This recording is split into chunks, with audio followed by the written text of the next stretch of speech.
I was reading an announcement from basically schools are opening tomorrow, but they're like, if it's not safe for your kid to get there, maybe, well, they're like, for kids who walk, maybe figure out an alternative plan. If your kid drives, an alternative plan, or just keep them home. Like they can't stay or just keep them home, but that's kind of the vibe is if you don't think it is safe, then yeah. But hi and hello everybody. Welcome to our book. Book Talk is a sort of very small book club of me and CB and whoever wants to listen to us that I started because I wanted to force CB to read more of my favorites and I wanted to read some of her favorites, and this gave good motivation, and then we get to talk about it. It's funny how that works. For the month, CB's official February pick is Howl's Moving Castle. So, by Diana Wynne Jones. Yes. Howl's Moving Castle is. Oh, I was gonna say it's actually book one of a trilogy, like Castles series. So. Not interconnected though. No, they are. Oh. Yeah, well, it says Howl's Moving Castle, and Hi, Storm. Howl's Moving Castle on the Air, and then there's a third one that escapes me that all take place in the Howl's Moving Castle universe and are connected to each other. Which I don't think, I think I misspoke at one of our other streams. I don't think Castle in the Sky is an adaptation of Castle in the Air anymore. Oh, it's just okay.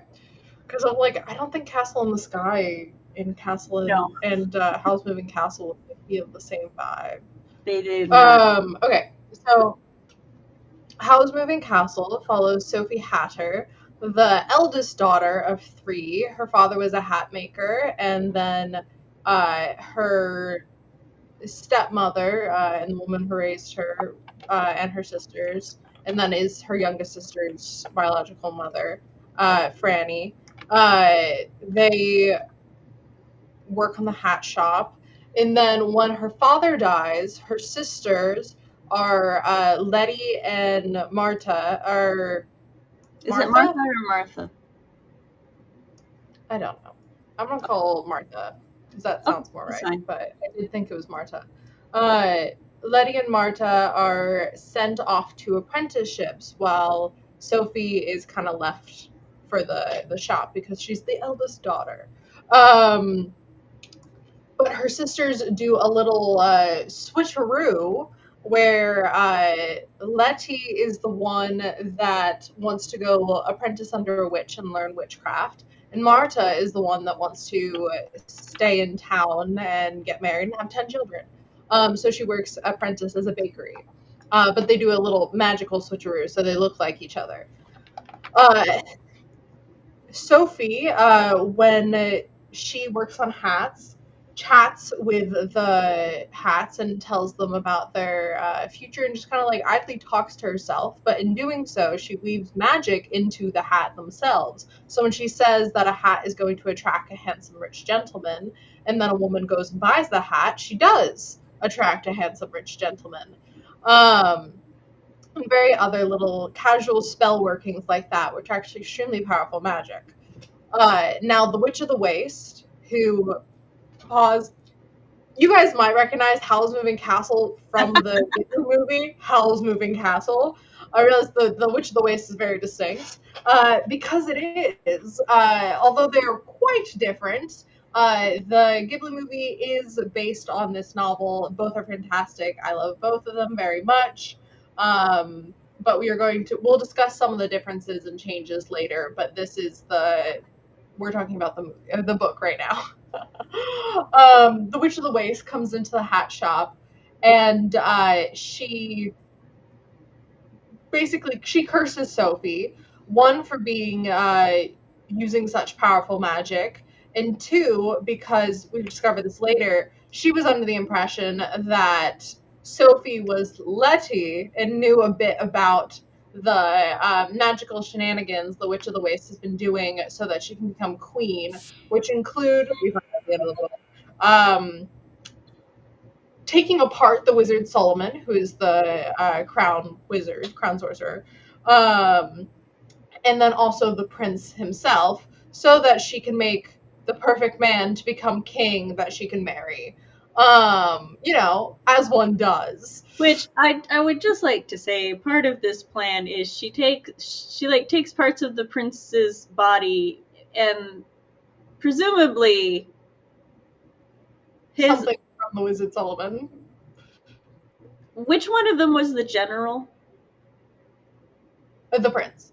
Yeah, okay, I wanted to make sure I remembered that right. So presumably the prince's value is in his military strategy and strength, but she doesn't keep his head.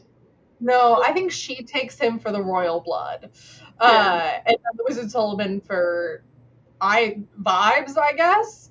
And then she wants Howl's head because he's pretty. First of soul, and magically powerful and smart and all that. But, what? I said she just takes Sullivan pieces of him for spite. Yeah, seriously, to lure the other ones in, which oof for him, I guess. The Witch of the Waste spell, in conjunction with some of Sophie's own insecurities blending with her own magic, turns Sophie into an old woman. Now, Sophie looks around her life and goes, I can't be an old woman here. So she sets off on a grand adventure where she comes across Howl's Moving Castle. And Howl is known as in her town, is known as a evil wizard who steals the hearts of young girls. He's a cannibal. Yeah, a cannibal. And Sophie, previously in the book, we see her very nervous and afraid, she's flirted with at the beginning, which is actually Howl flirting with her. He's in town, and she is panicked just by someone talking to her. And so she's a lot going on. But once she turns into an old woman, she has much more oomph to her because she's too old to be worrying about those things at this point. Honestly, also her hormones have probably balanced out. Seriously. I'm yeah, she's old now, but she's so much more put together mentally. She's oh, I can just move past all that, actually. Which is probably great for her. Actually, it is great for her. We have a whole book why it's great for her. Along the way, that way. Along the way on her grand old adventure, she helps out a scarecrow that's been toppled over, which turns out to be the wizard Solomon's familiar, golem, basically, with part of his soul body. She helps out a dog, which also seems to be part of the wizard and the prince, who's transformed into a dog. But she just casually helps them out and goes along her way. And sets herself up as Howl's cleaning lady. Within the castle, there lives Michael, who in the movie is a small child, and in the book is 15. And he is in love with Letty, her younger sister, or her youngest sister. Yes, her youngest sister, who's currently... No, he's in love with Marta, who's the youngest sister, who's working in the bake shop, who goes by Letty at this point because the switcheroo. And it's very cute. She has this whole kind of stressing out about, she thinks Howl is romancing... Trying to eat her sister. Yeah, trying to eat her sister, but romancing Marta as Letty. And then once she's no, discovers, or she thinks Marta, that actual Letty is romancing Howl, but that turns out to them just him trying to romance her and her being wait, you know my sister?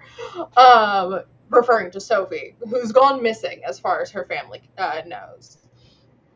Howl himself, well, before we meet him, is this scary unknown figure is a absolute drama queen.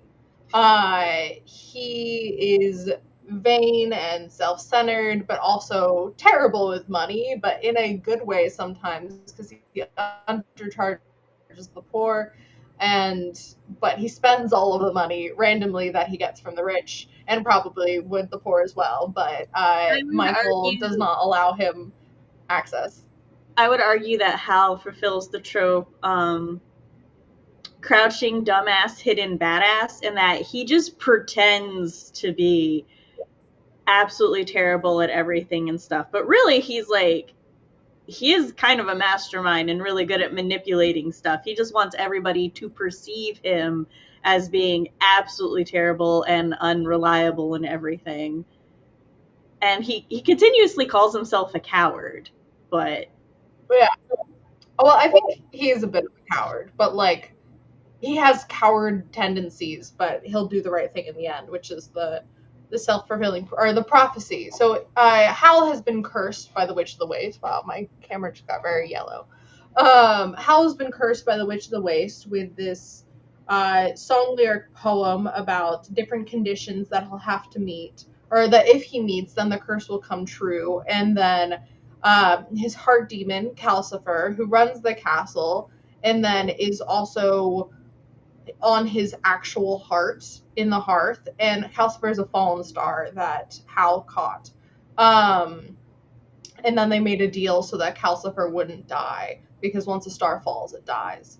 And then the Witch of the Waste would have control of someone once you have control of their actual heart, because you can like squeeze it, and the evil queen magically.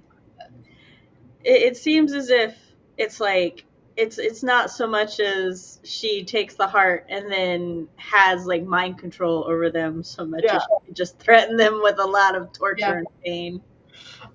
Which was super funny when she squeezes it a little and Hal fully passes out, and she's like, "He's faking," and Halsber's like, "No, he just has a really soft heart." Like, no, you don't understand. No, he can just pass out for the final confrontation. I'm trying to like summarize it still. So we have the Witch of the Waste wants Hal's heart. Calcifer makes a deal with Sophie that he'll allow him to stay if Sophie breaks the contract that Calcifer and Howl have, because he can. This is revealed later that he can sense that Sophie has control over. Like she can give life to something. We see multiple times throughout the novel where she gives life to her walking stick and it becomes magic wand. Basically, she gives all the hats she like imbues with a magic sort of life. She gives life back to the Scarecrow. So Calcifer can see that, like, sense in her magic that if she breaks the contract, she can also award him life, which she does at the end. She grants him 1,000 years. Of life, no longer being dependent on Hal's heart.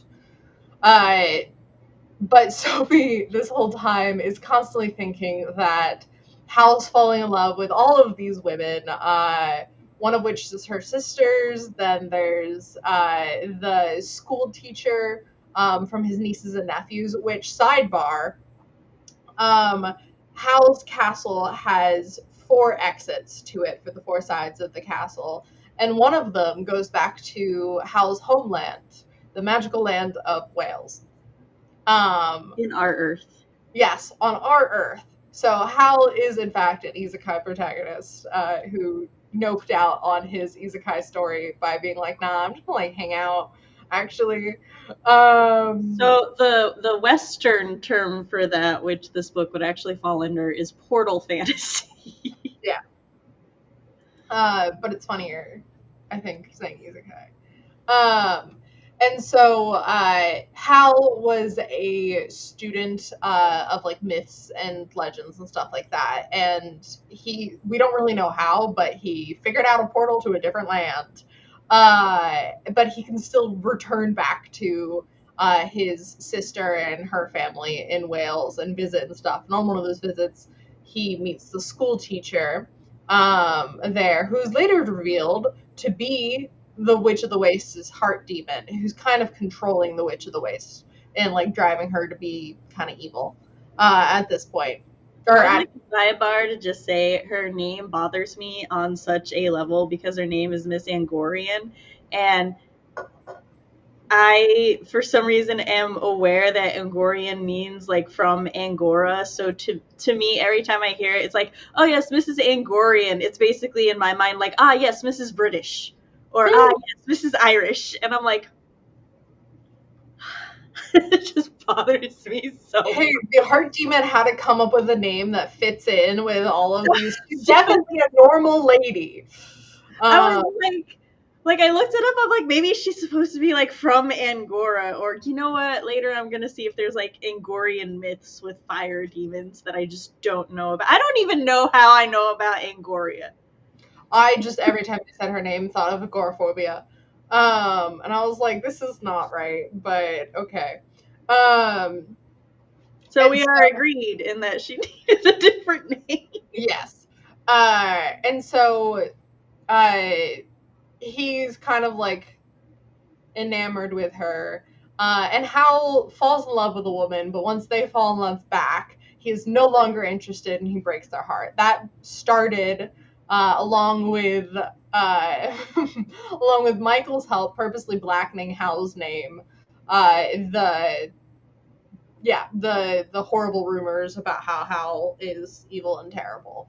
Well, I like that Michael kind of implies these are things that he heard from aunties. Yes. Of the women who are heartbroken, and so he just like made it literal. Howl and Michael both quite terrified of aunties, which is just funny. Especially since Sophie pretends to be her sister's aunties. Yes. And then is made to be Howl's. Well, she gets tired of being his mother, so she's like, I'm his aunt. Yeah. We bounce between a couple locations. One is Kingsbury, which is where the king is, which is like the fancy capital. One is Port Haven, which is like a seaside town.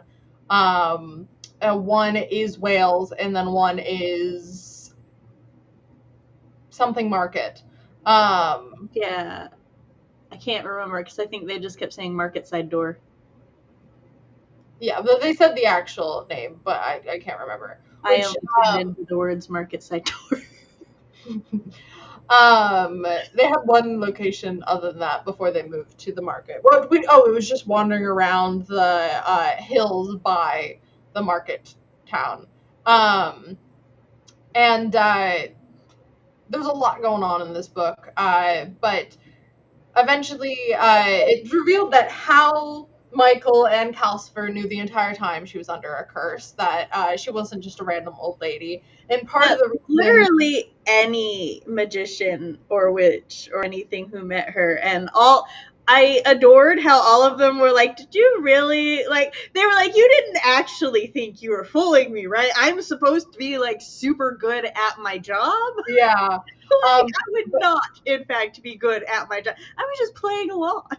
Yeah, part of it is Howl like brings her to his old mentor under the guise of like, oh, practice meeting her because she's very fancy before you go to the king and pretend to be my old mom to like blacken my name so that I'm not forced to go and look for the prince because the prince is near the Witch of the Waste and she wants to kill me. And it's actually like Howl reveals it was just a ploy to have his old teacher look at her spell and see if she could fix it as well. Which I'm like, guys, why couldn't you all just tell her that you knew? But Howl apparently concluded very cleverly that she enjoyed being cursed. So he's like, I guess I won't bother. And she's like, the fuck are you talking about? Why would I enjoy this? Which is like, I don't know. I wasn't questioning why. I was just accepting the fact. Which is a very silly confrontation. Let's see. I feel like I've definitely jumped around way too much in this explanation. But in the end of the book, Marta, I think it is Marta, not Martha. Marta and Michael get to be together. I want to say Lonnie, but is that her name? Letty, yeah. Letty gets to apprentice under the real wizard Sullivan back in his normal body. The prince gets to return to prevent or work on a war, and Howl and Sophie get to be together, and Sophie returns Howl's heart back to him. The heart demon. Go ahead. For what it is worth, her name is spelled Martha, but that doesn't mean that it's necessarily pronounced Martha and not still Marta. But okay. And Howl is given his heart back, and him and Sophie get to be together. And Calcifer returns as well because he's like, it's wet and cold outside. I just want the option of freedom, actually. He's like, I just want to be able to go walk around while you all fight. Yeah. Throughout the whole book, Calcifer is like, can you tell me like what's going on outside? Like he gets lonely. He tries to like peek out of his hearth and all this stuff. But yeah, that is Howl's Moving Castle. What did you think of the book? I think the book is fine.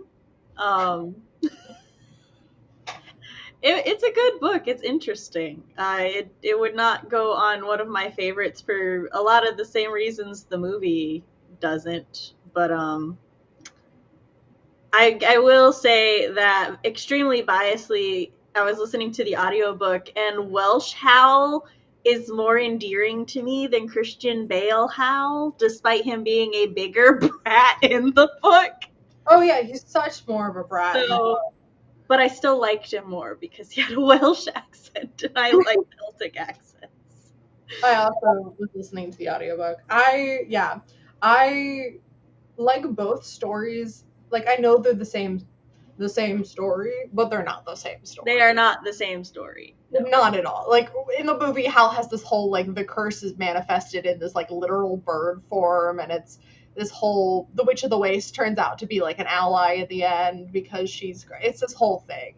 And we don't get into that. The movie focuses more on themes that are like a lot of Ghibli movies that were popular in the 2000s in America focuses on, which is coming of age and accepting the loss of childhood and innocence, and that growing old is just a part of life and there is nothing to be ashamed of it, and that growing old and gaining wisdom and experience can in fact make one more comfortable with themselves, which is what like Sophie did.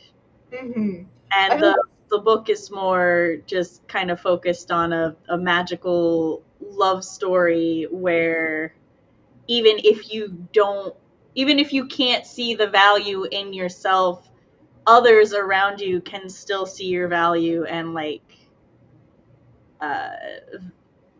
and support you, and it's a different kind of coming of age. And yeah, definitely. There's a lot of throughout both. There's different themes of like self-perception and how that like what you think affects reality. In the movie, it's as Sophie feels more confident, she literally appears younger, and then in the book, it's Sophie's thoughts about things and the way she talks to them literally change reality because she's performing magic and has no idea. Except when she's told that she's a witch, she's like, yeah, that tracks. Okay, cool. Like, actually, you might have a point. Which I fucking love. I love that she's like, oh, yeah. And her, like, biggest concern is not like, oh, my God, I'm a witch, blah, blah, blah. It's, oh, shit, I cursed that suit. Or, like, I put a spell on that suit, which is why I gotta fix that. Stared at all these young women. I have to fix that in the least effective ways possible. Really, she just would have given it to Calcifer. Yeah. He would have burned it. Literally. Or like she's like, I have to sew all of these squares back into a previous suit. And I'm like, girl. I do have to, I know my little thing here is may all your bacon burn, which is the movie quote. The book quote is I hope your bacon burns, but I find the movie quote funnier. So that's why I put that.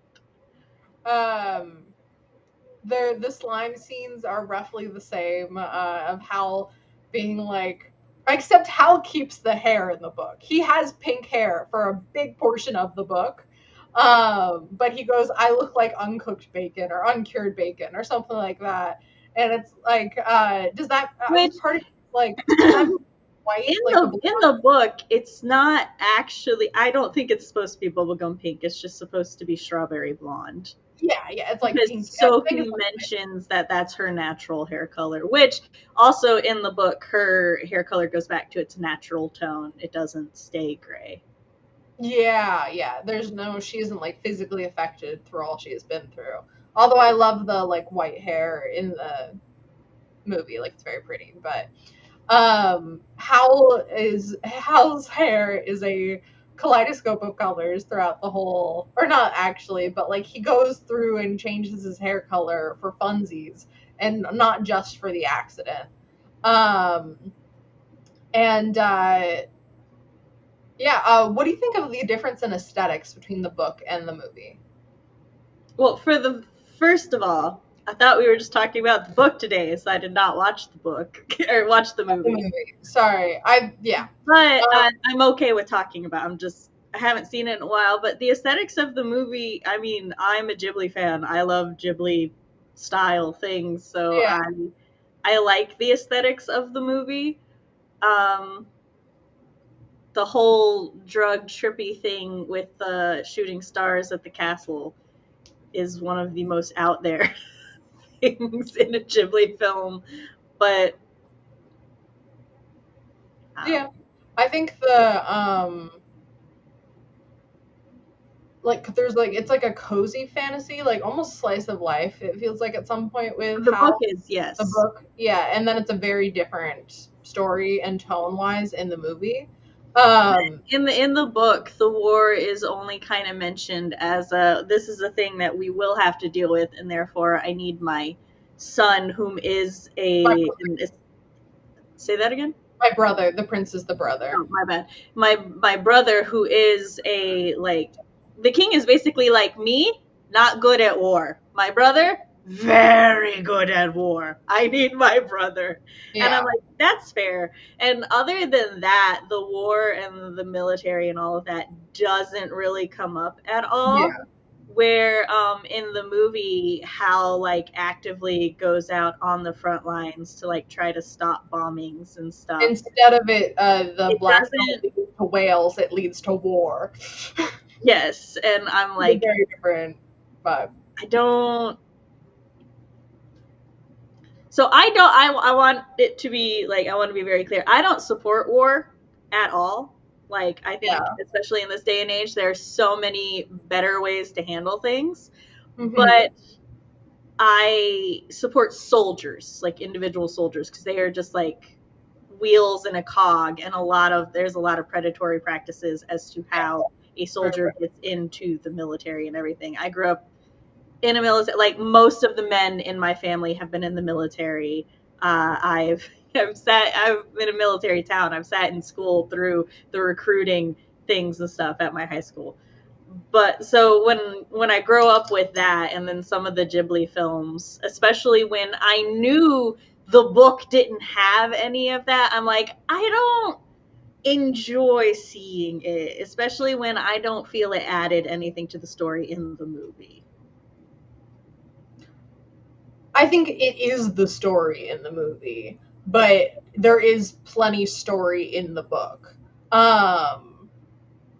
Yeah, I mean, like, even the very beginning of the movie, we have when Sophie's walking through the celebration, she runs into two soldiers, and they use the little mouse nickname on her, which is Howl. Like, Howl runs into her in the book and is like, hey, would you like to get some tea? Like, he asks her out, and she, like, starts panicking. He's like, are you okay?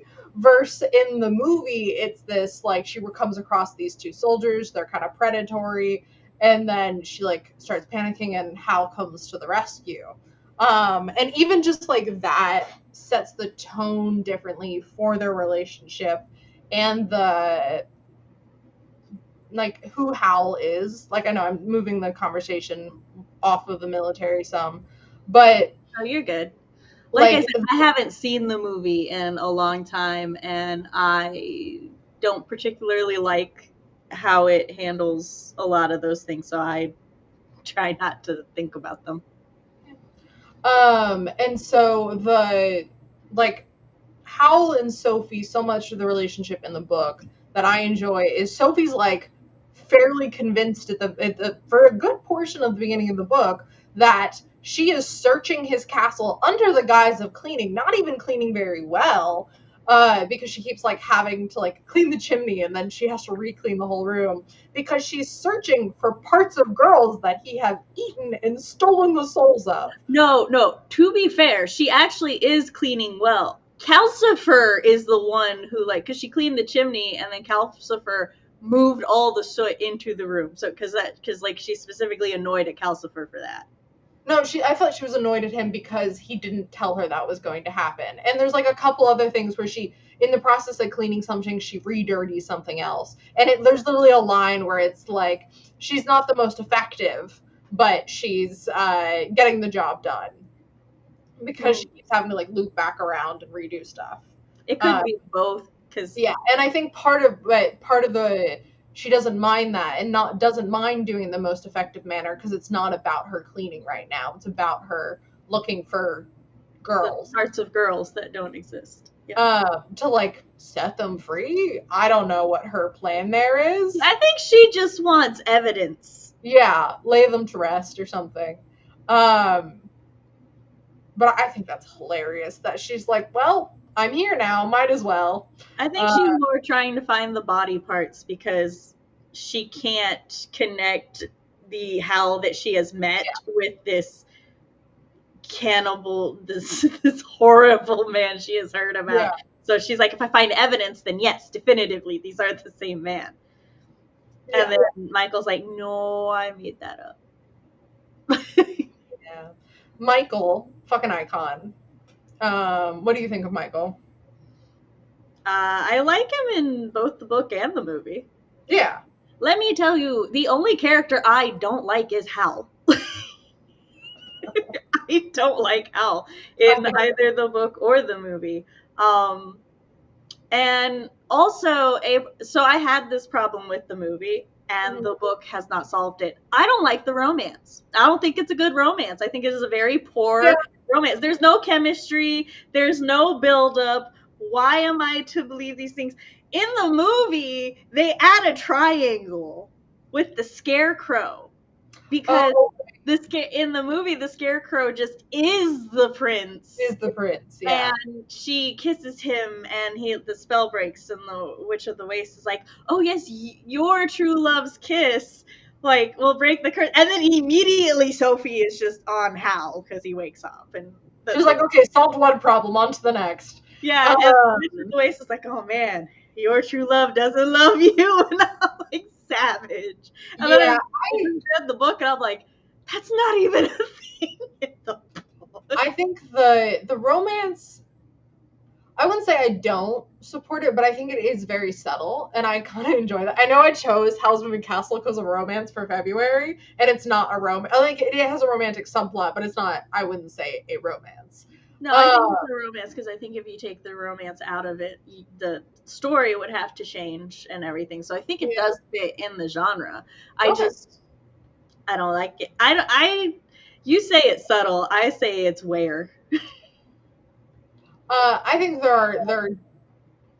I stand by what I said, but I can see how it's like, I knew it was coming, so every time something happened, I'm like, oh, that's it. Also, I have read the book before. For me, Howl's okay, so there's a weird thing with the age gap and how they are presented, and I think it kind of reflects the time the book was written in.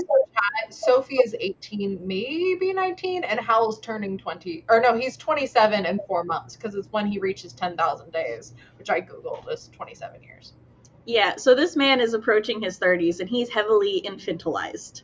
Yeah. He is treated like he is a child over and over and over. And Sophie has barely reached adulthood by any standard, and she is treated as like the matriarch everywhere she goes. She's the matriarch. She is the responsible one. She is the one in charge and everything. And she even harps on it a little bit as she's like, I'm the oldest. I think that's part of her core is viewing herself as the oldest so she can do nothing but care for other people. Yeah. And so, and very much, they even label her Howl's mother when she goes to talk to the king and stuff. Yeah. So in honesty, I feel a little icky about her and Hal being romantic, even though he is aware, and that kind of adds to it. He is aware that she is 18. Like, he knows the whole time. And so, like, he's also, if he's romancing her younger sisters, they're younger than 18. Yeah, I know. Hal himself is icky. I can, like, if he repents after he gets his heart back, that's fine, because it's implied that that behavior is kind of just because he lost his heart. Yeah. But and so it's a weird curse thing going on with him. But yeah, like Michael and Marta are said to be about the same age, and he's 15, which means Marta's 15. So Letty's got to be 17 or 18. Yeah. Or like, no, because Sophie's 18, so I think she's like 16, 17. Yeah. They're all born from different women, which also I wanted to bring up that the dad goes through wives. I think his third wife killed him before she died. What are you talking about? Sophie's mother died shortly after she was born. Letty's mother died shortly after she was born. Marta's mother is the only one that lived. Yes, because like Sophie and Marta even talk about it. Because Sophie's like, but Marta, she's your mother. And Marta's like, yeah, which is why I'm like her, so I know how she is.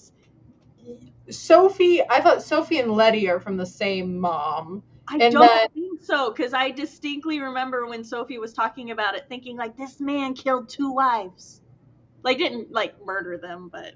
And I don't think he was murdered by Franny. That's why. Like, no, he wasn't. I'm being silly. Okay, I'm like, I really enjoyed at the end where it was like the you know, like, oh, the mom is the cause of all these like bad feelings and stuff.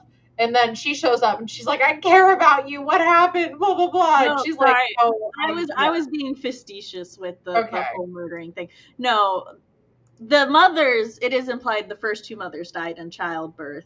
Or not implied, it's like said that they died giving birth to their daughters, and then finally Marta's mother didn't. But I remember like being silly and thinking he's like, oh, he murdered his wives, and then Marta's mother got to him before he could get to her. Okay. But no, it's that was also unfortunately a very common thing that happened back in the day. Getting little spam bots. Yeah, I think I liked that in the end it wasn't like the evil stepmother kind of thing, that it was like she took some responsibility for giving Sophie these insecurities and like pushing this life onto her. But also it's kind of implied that mom is kind of young as well. Mm-hmm. And like she's just wants to have her own life, and had stayed for the man she loved, but once he died, she's like, I don't want to be here anymore. And I think I liked the sister relationship. I liked that the girls were doing shenanigans in the background. I think it sucks that they're completely erased from, or Letty is in the movie, but not nearly as much. And Marta is a throwaway line. I only watched the first couple of the movie recently. Or like today, I watched the first couple minutes. They said that they have a random throwaway line when Howl first appeared. He stole the heart of a girl named Marta over in blah, blah, blah. And I was like, hello? What? Also, back on the Howl age thing, I was like looking up how old each of them were, and when I did so, people online were like, yeah, Howl's in his early 20s, like, and I'm like, no, they actively say how old he is. Like, yeah, no, they say it. And then Sophie, I do want to put an asterisk with books that are, I'm a lot more lenient with books that are older or written like older, because I'm like, yeah, we were in the 80s. Looking at books like that with a modern lens isn't entirely fair to the book and stuff. Also, I did enjoy the book. I think my main issue is just that I didn't like the romance, but I like a lot of the rest of it. Mm-hmm. But the romance is like one of the like core things of it because it is a romance. But Okay. I think it's a romance. I'm gonna look it up just to be sure. All right. I could be wrong. I like the just like vibes of the overall book. Like when I Like first read it. Sorry, the sisterhood in the book is one of the best parts of it for me. Yes, I thought that you would enjoy that. I really like Sophie's own journey, and that Howl's moving castle. Howl feels almost like an afterthought. Like the movie doesn't like the movie or the book is about Sophie. Like Sophie is the main character wholly and totally. She has an arc. She has like her own powers. She has her own journey. She makes mistakes. Blah blah blah. And it feels like Sophie's story. And then Hal is the love interest, like very rather than like an object of obsession and desire and mystery, which is like kind of the vibe for me in the movie. So Howl's Moving Castle is primarily classified as a children's fantasy novel that blends elements of magic, adventure, and romance. So okay. That is what the official thing is. Yeah, I enjoyed reading it. I like the movie a lot. So I had read the book a couple years ago, and I don't even know if I made it all the way through.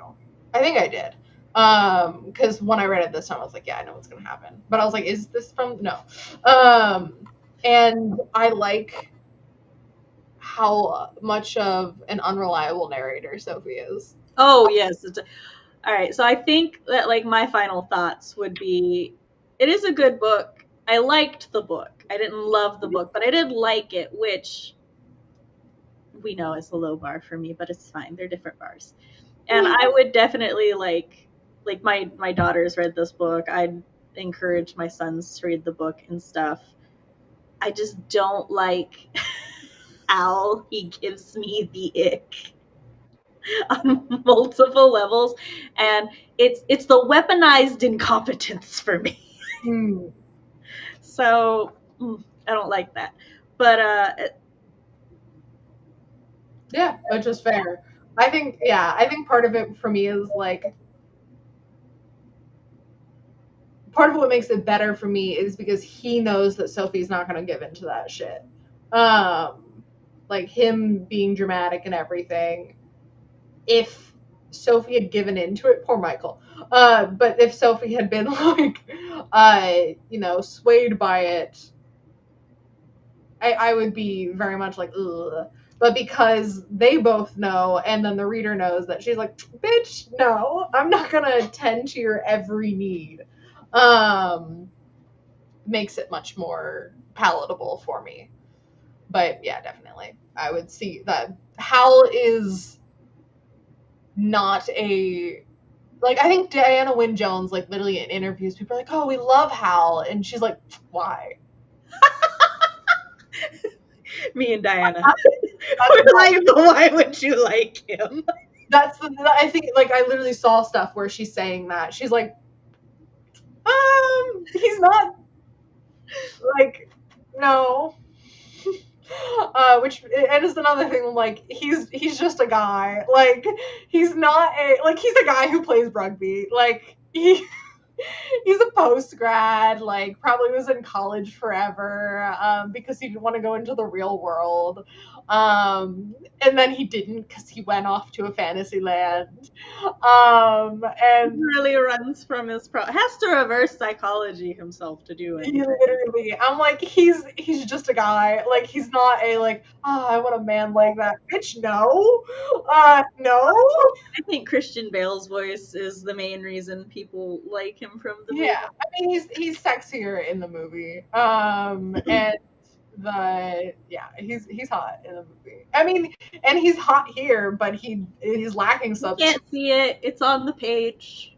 Or lacking attractive substance. I like how Sophie just like sees him sleeping. It's like, wow, he looks so elegant and nice. Then he wakes up and she's like, but yeah, so I think it's a fun book. My favorite character in both adaptations is Calcifer. I will. Go ahead. Oh, I will say, because I listened to the audiobook, it's kind of funny because, like, in the movie, Calcifer is like he's like younger, and he's got this younger vibe to him and everything, and he's very ornery and angsty, very like teen rebel. Yeah. But in the book, the audiobook, the voice they give him is this scratchy old lady voice. And I'm like, and so instead of being like this ornery teen rebel, he and Sophie arguing just sound like two old ladies. He's like, I don't want to. And I don't want to work. Just like let me fucking like live my life. And I like that. After they move to the flower shop, and he like complains because he's like, you all leave and stuff, and then I'm here all by myself. She starts being like, Michael, watch the shop an hour a day so I can sit here and gab with Calcifer. And I'm like, they're old lady friends. Mm-hmm.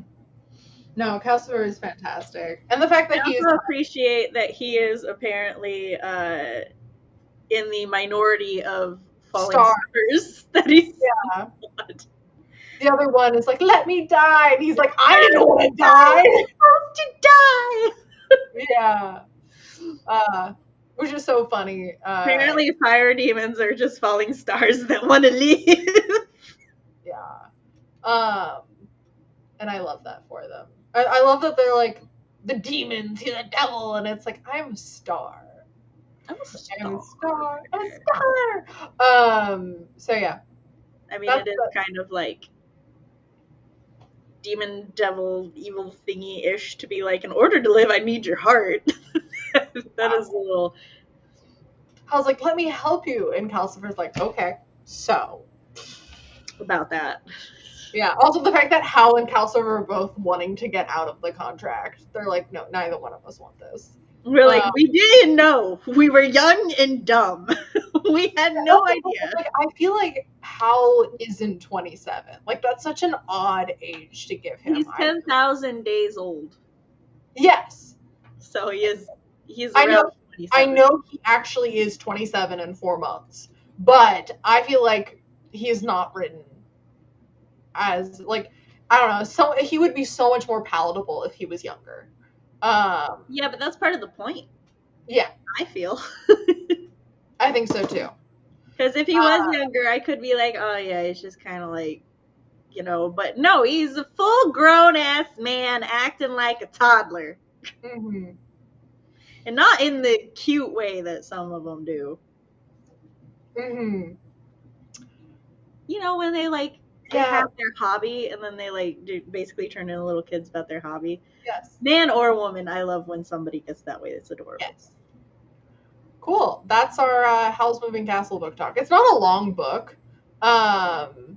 'Twas 8.5 hours. Yeah, 8.5 hours. But it's enjoyable. Hold on, I'm doing a math thing.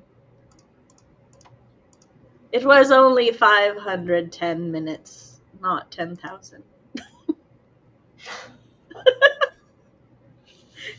Yeah. It is half of Howl's life in minutes. 10,500 are not 10%. Oh wait, no, I was thinking 1,000. 5%, or something like that. Yeah, 5%.